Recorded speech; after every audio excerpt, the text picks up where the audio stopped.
এবার রাশিয়ার উপর একাধিক নিষেধাজ্ঞা চাপানোর হুঁশিয়ারি দিলেন ডোনাল্ড ট্রাম্প।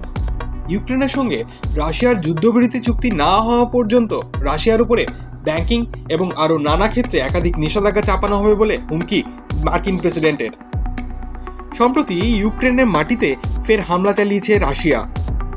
ইউক্রেনের দক্ষিণ বন্দর শহর ওডেসায় রাতভর হামলা চালিয়ে একাধিক বসবাসের এলাকা এবং শক্তি উৎপাদন ক্ষেত্রে হামলা চালানো হয়েছে বলে জানা গিয়েছে। তারপরেই ট্রাম্প তার নিজস্ব সোশ্যাল মিডিয়া প্ল্যাটফর্ম ট্রুথে ইউক্রেনের হামলা চালানোর জন্য রাশিয়ার উপর নিষেধাজ্ঞা চাপানোর হুঁশিয়ারি দিয়েছেন। রাশিয়া ও ইউক্রেন দুই দেশকেই তার বার্তা, দ্রুত আলোচনার টেবিলে বসে শান্তির রাস্তা বের করতে হবে। সম্প্রতি ওভাল অফিসে রাশিয়া ইউক্রেনের যুদ্ধ না থামার দায় কার্যত জেলেনস্কির ঘাড়েই চাপিয়ে দিয়েছিলেন ট্রাম্প। ইউক্রেনকে সামরিক সাহায্য দেওয়া বন্ধ করেছে আমেরিকা। শেষ পর্যন্ত বাধ্য হয়ে ট্রাম্পের কথা মেনে নিয়ে শান্তি চুক্তির পক্ষে এবং খনিজ চুক্তি করার জন্য সায় দিয়েছেন জেলেনস্কি। প্রেসিডেন্ট হওয়ার পর থেকে একাধিক দেশের বিরুদ্ধে শুল্ক চাপানোর হুমকি দিলেও সে অর্থে রাশিয়া বা পুতিনকে নিয়ে খুব এক কড়া কথা বলতে শোনা যায়নি ট্রাম্পকে। বিশেষজ্ঞ মহলের মতে চীনকে দূরে রাখতে এবং ইউক্রেনে খনিজ সম্পদ নাগালে আনতে রাশিয়ার সঙ্গে সুসম্পর্ক বজায় রাখতে চাইছিলেন মার্কিন প্রেসিডেন্ট। তার মধ্যেই এবার ইউক্রেনের উপর হামলার কারণ দেখিয়ে রাশিয়ার বিরুদ্ধে একাধিক নিষেধাজ্ঞা চাপানোর হুঁশিয়ারি দিয়ে দিলেন Donald Trump. I think we're doing very well with Russia, but right now they're bombing the hell out of Ukraine, and Ukraine. I'm finding it more difficult, frankly, to deal with Ukraine, and they don't have the cards. They don't have the cards.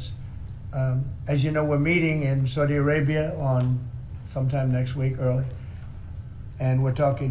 I find that in terms of getting a final settlement, it may be easier dealing with Russia, which is surprising because they have all the cards. I mean, they're bombing the hell out of them right now. And I put a statement in, a very strong statement. Can't do that. Can't do that. Mr. President, We're trying to help them, and Ukraine has to get on the ball and get a job done. Michael, could you come up here? I see Michael back there. Under President Trump's leadership. you put out a I think both parties want to settle. I think if I wasn't president, this war would have had no chance of settlement, zero chance. But I think we're going to get it settled and stopped. We got to stop. They're losing on average 2,000 soldiers a week. That's a lot of soldiers. Do you agree, Peter? It's a lot of soldiers on both sides. I agree. I actually think he's doing what anybody else would do. I think he wants to get it stopped and settled, and I think he's hitting them harder than he's been hitting them. And I think probably anybody in that position would be doing that right now.